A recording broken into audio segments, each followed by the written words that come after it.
Hey you guys, it's Alima, and I know I missed last week of Medicinal Wives, but it was a busy week. So this is my review on Married to Medical season 5, episode 7. And maybe I'll talk a little bit about episode 6. I'll mention a few things. What I want to mention from episode 6, Simone, what is buying this house for your kids supposed to, what is it supposed to fix? I'm confused. Because, like, yeah, you said they have a certain amount of time before they are going to have to pay rent, but girl, Simone, like, your point is valid, but I need you to understand that you are complaining about an issue, but you're not doing anything to mitigate, produce, cultivate, you know, produce any type of yield, any type of results. Like, I don't understand. Like, it's like you're buying them a bike and expecting them to know how to ride it. You know what I mean? Like, what life skills have you taught them? Like, something as simple as doing their own laundry. Like, girl, are you serious? Like, I was doing my own laundry in middle school. If not middle school, sixth grade. Like, girl, no, before middle school. Yeah, like, they don't have, it seems like they don't even have to clean up after themselves. Like, what type of productive human beings to society are you expecting them to be? And then Cecil, your sorry ass. You know what I'm saying? Like, you're cool and everything, but Cecil, you are also sorry AF. Like, you can put on your nice suits and your little coordinated outfits and your nice sneakers all you want to, but baby, what are you doing to contribute? Because, like, it seems like the only reason you got up out your mama basement was because of Simone. Like, if you and Simone did not get married, would you still be in that basement? And then another thing about episode 6, like, I love, like, one of my favorite YouTubers is Rodney the Voice. You know what I'm saying? So if you see this video, hey Rodney, I really enjoy you. But anyways, I have to disagree with how you feel about how they did Quad. Like, I don't get what's so disgusting and appalling about it. Like, to me, it was just a regular conversation. And if everybody has the same problem with you at the same time, number one, they can't help if that comes off like an ambush. And number two, that means you're the common denominator and you still haven't, acknowledged, like, you refuse to just say you messed up with no buts. You know what I mean? Like, girl, like, I don't feel sorry for Quad. I'm sorry. Like, now how they did Mariah, that was appalling and that was disgusting. That calls for all these think pieces that everybody's feeling the need to do about Quad, because Quad is a complacent and willing participant in everything that is happening to her right now. Like, I'm sorry. And I like to think that I'm an empathetic person. Like, I'm an empath. Like, I really feel when people feel. And I just don't feel anything for Quad. Like, I'm not moved. Like, I am not moved. And she likes to bring up, y'all remember that season when she was on her high horse from Sister Circle and she surprised herself with that Lexus?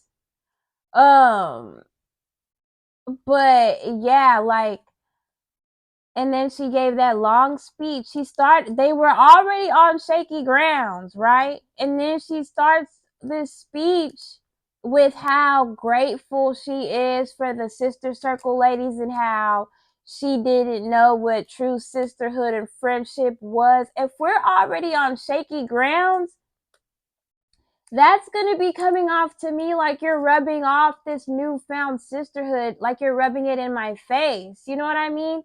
And I'm not going to stay around to be insulted. And in her interview with Carlos King, Quad was like, they didn't even stay and let me finish because they already had it made up in their mind that I just thought ill of them. Like, girl, you knew exactly what you were doing. Like, you were trying to throw it in their face because your biggest thing was you felt like they felt like you needed them and like you were beneath them. And this was your moment to throw it in their face and show that you can be somebody without them. Like, Quad, come on, girl. Girl, you know what you were doing, Mr. Potato Head. Huh? Ma'am? Like, I don't feel sorry for Quad. I am so sorry. Not really sorry, but yeah. Anyways, let's get into, and another thing, how they ended episode 6 and Heavenly put Phaedra on blast. Phaedra's face reminded me of a particular moment back in time on another particular show. That being said, I was served a cease and desist by Candy, and I no longer can speak on the subject. So what I want to do is have Phaedra speak because she's the one who told me that Candy said that. You said that? That I wanted to drug her. A particular monumental, for lack of a better term, iconic, because there was nothing iconic about the lies she told. The lies! There you go, this bitch, I'm telling you. But the look on her face was very reminiscent of the look on her face when she got caught with her hand in the cookie jar on another particular show.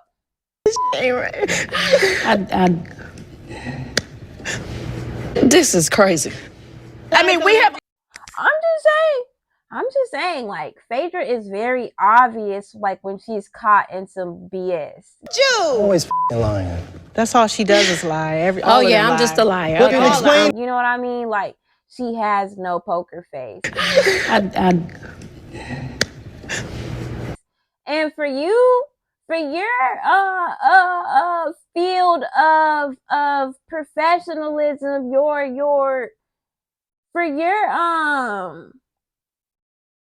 for your profession, one of many to be in the criminal justice field and to be a lawyer, so you say, you are very terrible at lying and you are very terrible at convincing the public. Like,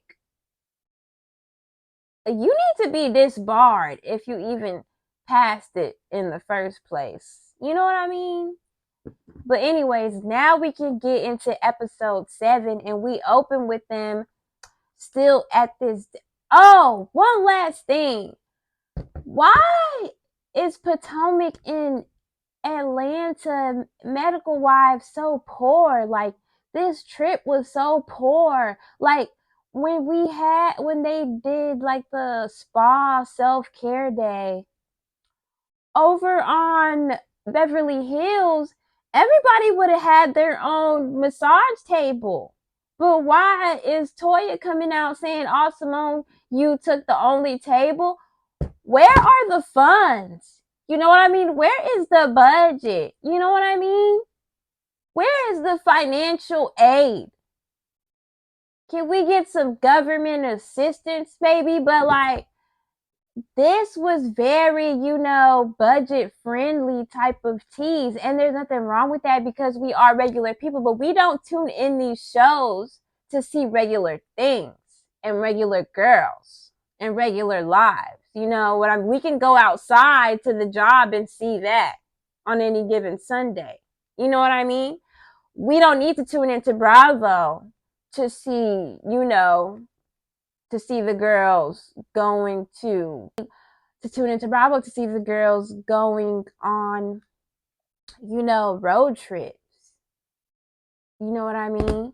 Okay, now we can get into this episode and we open back with them at the table, and Heavenly is still going off and calling Quad a user, which she is, because I think the point that everyone is missing is that if Quad feels like they are not her friends and they are just co-workers, okay, fine.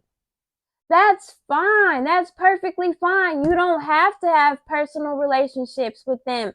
But then don't act like a personal relationship is what you want so badly and they're just turning you away.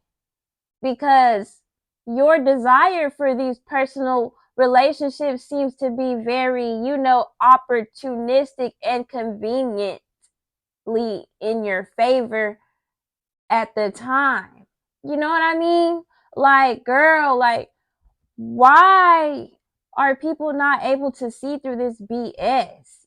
You know what I'm saying? I'm starting to think maybe I'm full of shit and that's why I can see through it, because they say it takes one to know one, but I'm not like this. So why am I able to recognize this behavior and there's people who are still not able to? You know what I mean? Um, so Heavenly is like, yeah, Quad, you're a user and you use my friendship. And she was like, I'm tired of your shit. And then Quad was like, fuck your shit, Heavenly. And then Heavenly was like, no, fuck my shit, fuck your shit. And then Simone butts in and I don't know why she's so concerned with making a good impression on Phaedra of all people. Like, Phaedra is nobody to be measuring anyone's moral compass. You know what I mean? Phaedra is no one's moral police. You know what I mean? Like, Phaedra needs to be making a good impression on y'all. Like, what do you mean, Simone? Like, it's really weird how Simone and Jackie just think that Phaedra is just so, you know, I don't know the word right now. It's escaping my mind, but she is not that, whatever it is that they think. Cause I guess they feel that way because she's educated, but baby, at this point, I'm gonna need some proof that, you know, that Phaedra actually acquired these academic milestones on her own. You know what I mean? Because like it's just not adding up. And I'm sorry. I hate to, take away or discredit a black woman's accomplishments, but two and two is coming out to be 8 right now. And it should be 4 if I'm not mistaken, but that's just the basic elementary math that I know, that I was taught when I went to elementary school. So, I don't know. And the people said I passed. So, yeah. Another thing that I feel like people are missing is nobody feels like the other ladies are angels and they haven't done wrong. But the difference between them and Quad is Quad cannot take accountability without bringing someone else with her. You know what I mean? And that's not what accountability is. And people are like, she took accountability. She took accountability. No, she did not. She did not at all. And that's why she's in the predicament that she's in right now, because I'm sorry. I'm just not sorry for her. I'm sorry. So they finish with the dinner and they go back to Toya's room and they're still talking about the conversation and they're just not satisfied with the outcome. You know what I mean? And personally, even though I don't see anything wrong with what they did and how they did it, because it's not like they sat her in a corner and berated her one by one. Like, it was a very much adult conversation. It just didn't come out the way some of y'all wanted it to. But anyways, I just feel like they didn't need to bring her to this trip to tell her that. You know what I mean? All of this could have been said at that funeral home, and we could have deaded it and buried it and left it there. Because that was the appropriate venue, you know, if we're talking about laying things to rest. But yeah, I just feel like there really isn't a reason for. And then another thing about Quad, like, you want to be here, but you really don't want to show much of anything. Like, I do not care about your dogs. I do not care about your mother. I'm sorry. I do not care about you raising your nephew. Like, I just don't care. Like, yeah, you are nice for like comedic moments and all that, and your theatrics are funny, but it's just not enough. Like, I just don't see how you leaving is so detrimental to the show. You know what I mean? And then to add insult to injury, Quad really sits there and says she thought the resurrection event was her way of rebuilding. What was accomplished at this event? I'm so confused. Like, I am so confused. Like, what her line of thinking is, how she rationalizes, like I'm not want to be diagnosing people, but it's giving some sort of like there's something going on there mentally. You know what I mean? Like, I'm sorry. You know what I mean? But yeah, I just don't understand like how she has productive relationships out in the world. So we go the next day, and Sleepy Time T is on the phone with Gregory talking about what happened, and he's just saying how he wants her to stay out of it. And then we go to Toya, and she's talking to Eugene and telling him about everything. And I'm sorry, I don't care about Jackie meeting with Kamala Harris, because who cares about Kamala Harris? Like, girl, this is the most ghetto, most poor presidency we have ever experienced, that I'm just not impressed and I cannot be bothered. And I'm not sorry. You know what I mean? Like, who cares? And Jackie, what we care about is where Curtis is. Like, I could care less about Kamala. I'm sorry. I mean, I'm not sorry. Like, where is Curtis and what's going on over there? Because I feel like we need to, maybe spin the block and bring it back around to y'all two. And then while we're at it, go on over, take a hop, skip, and a jump over to the next street and go to Heavenly's house and see how they're doing over there, because I'm just not convinced. Like, Heavenly, when are you gonna have your day? And that's low key why you wanna, shout out to Alexander Rogers. That's why you wanna backpedal and pussy pop and pussyfoot around a situation, and all of a sudden apologize to Quad. The only reason why you want Quad on the show is so that you have another person to distract them from ever going into your household, because we have yet to talk about the cracks in your marriage. Huh? Yeah. So, yeah, Quad needs to leave so that we can make room for your business. Because that's what I want to know. What's going on over there? Oh, and okay, so now we're meeting in Toya's room to go to this brunch, I believe. In Toya, these shorts are giving, very much tourist, like dad camping shorts. Like, these shorts are not a good look. They're not flattering. You look like a mailman.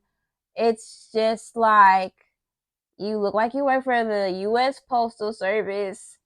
Like, you just got ran down by a dog. and they were trying to snatch your mail bag, like, and you stuff some of the mail in your pockets because these are some fat pants. Like, why are these shorts so fat? Like, can we air them out, maybe deflate them? Like, I'm not a fan of these shorts. Like, take them back. I do not care that they're Fendi because I saw the double F logo on the back pocket, and you could have went to Ross. You could have went to Walmart. You know what I'm saying? You could have went to TJ Maxx. Hell, you could have went to Burlington. You know what I mean? You probably could have went to Kmart. Probably could have found them there alongside the Depends, because that's what it's giving. Very much, you know, bowel incompetence type of teas. You know what I mean? I feel like, so we're at the brunch, and then Jackie arrives, and Heavenly starts saying, "There goes my baby." Like, I feel like Heavenly has an unhealthy attachment to Jackie. Follow me. It has something to do with her mother.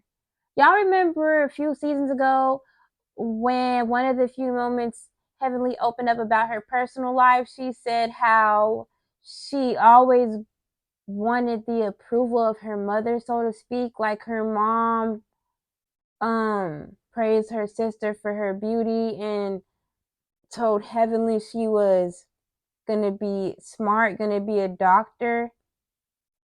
And then how when her and Jackie first met, they Jackie didn't like her, and Heavenly was on defense because I feel like she secretly wanted the approval from Jackie, which in a sense also would mean that she got that approval and acceptance from her mother that she always wanted.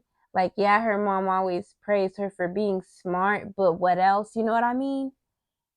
I don't know if that's resonating with you all, but that's what I'm getting from this situation, aside from the fact that it's just plain unhealthy and cringe. Like, it feels like, have you not had a close friend before, Jackie? Like, is this your first time experiencing close friendship? Like, I don't know, but I don't like that I don't like how you shrink yourself when it comes to Jackie. Um because it's the same way you shrink yourself when it comes to your husband, how you put them on a pedestal and make yourself smaller. So if you're doing the same thing for Jackie, regarding her the same way you regard your husband, like, do you want to, have relations? I don't know, but that's what it's giving. I'm sorry. Not really, but I'm sorry. And I know that people always love to say that we need to see more positive examples of Black people, Black women on TV, and blah, blah, blah. But I am all accomplished out with Jackie. Like, I don't care. I don't care about another milestone. Like, kudos to you, bitch. Like, thank you for all that you do and your contributions to the medical field. But baby, even though this is married to medical, I don't care. I want to get more into the married part and how Curtis is not there. That's what I want to talk about. So we go back to Atlanta with the guys and see what geriatric activities they're about to engage in. And um what's that lady's name? Is it Alicia? If it's not Alicia, that's what we're gonna call her.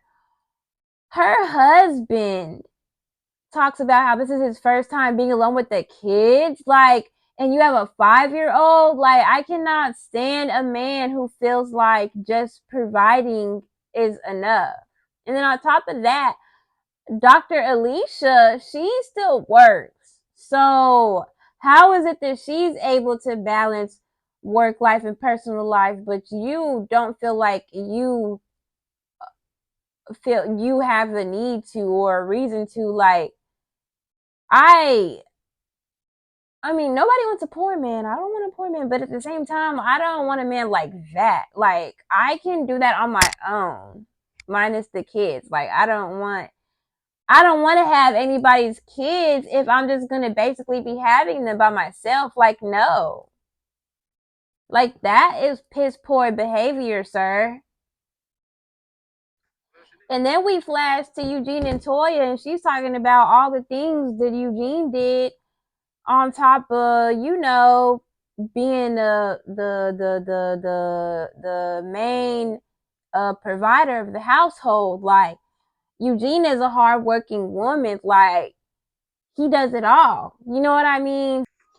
And then Cecil talks about how Simone would volunteer for them to babysit and things like that, and how he would be going crazy at the house while she was at, like, I'm glad that she gave you something to do, because I mean, let's not act like you didn't have the time. That's why you were at home. That's why you were at home and somebody was able to drop a kid off, because they knew that someone would be there to open the door. Then they started talking about how they kicked Quad to the curb again, and Cecil was talking about how he wished that Simone and Quad could have came back together, but the way Simone did Quad is very reminiscent of how she handled the situation with Mariah to the curb. So Quad shouldn't be caught by surprise, because Mariah and Simone were supposed to be cool too. And she jumped on the bandwagon with everybody else. And I love Simone, but she's real quick to jump shit. You know what I mean? So I didn't expect anything more from Simone. But she did try to hold on to you as long as she could, Quad, and you just kept giving her your ass to kiss. You know what I mean? Oh, and Curtis shows up. Hey, Curtis, where have you been? And what's going on over there with you and Jackie? Because we would like to know. So then they get to dinner, and the ladies are talking about how, like, those moments in relationships where it gets heated and you may say things that you wish you couldn't say. And Simone was talking about things that she had said to Cecil, but maybe Cecil needed to hear it and still needs to hear it, because yeah, anyways. And then Alicia starts talking about how she, at first, when she said she would do everything around the house, I'm thinking, cooking, cleaning, taking care of the kids, but then she starts talking about handiwork, if I'm not mistaken. And it's one thing to be accustomed to, a certain lifestyle to where maybe you don't have to pick up a tool and fix it, but at least be, equipped to do something, have some sort of skill, know how to do something with your hands other than, being a doctor. Like, I just don't feel like, I feel like people get real caught up in education, but there's many different forms of education. Like, educate yourself emotionally, have emotional intelligence, educate yourself, street smarts wise, have some common sense. Like, they really need to have do they offer critical thinking courses in college? They need to have critical thinking courses, common sense courses, basic everyday life skills courses. They should teach people how to do laundry, because clearly people's parents aren't doing it at home. You know what I mean? They should have a course on cleaning up after yourself, because Simone's kids could benefit, it seems. Does FAFSA cover that? I'm not sure. And then Simone mentions how she feels like Alicia doesn't say much when her husband is around. Is that why we haven't heard her speak all this time? Does her husband need to go home and then maybe she can contribute something? Like, I'm sorry, but I really hope, I'm glad that we got to hear a little more from her this episode, but it should not have taken 7, damn near basically 8, because this was the last 15 minutes of episode 7. Like, what the hell y'all got going on over there? Like, Can we give Alicia some lines and some screen time? And then they asked Phaedra how her man, if there ever was one, is doing. And conveniently, they've broken up, but she allegedly has another doctor. Like, Phaedra, I'm not buying it, girl. Like, we need to send her, pack her bags and send her on her way like we did Quad. Like, what was the purpose of bringing her over here? Like, I am just fed up with Phaedra and her BS. Like, we don't see through it. Like, I really feel like production is insulting my intelligence along with the rest of the audience, because what is this woman bringing to this show? You know, her wig is dry, her humor is dry, her personality is dry. You know what I mean? Everything about her is just dry. She doesn't bring anything of substance to the show, but little hmms and okays and you know what I mean? Like, we do not need Phaedra. If this is all we're gonna get from Phaedra, like, she can go.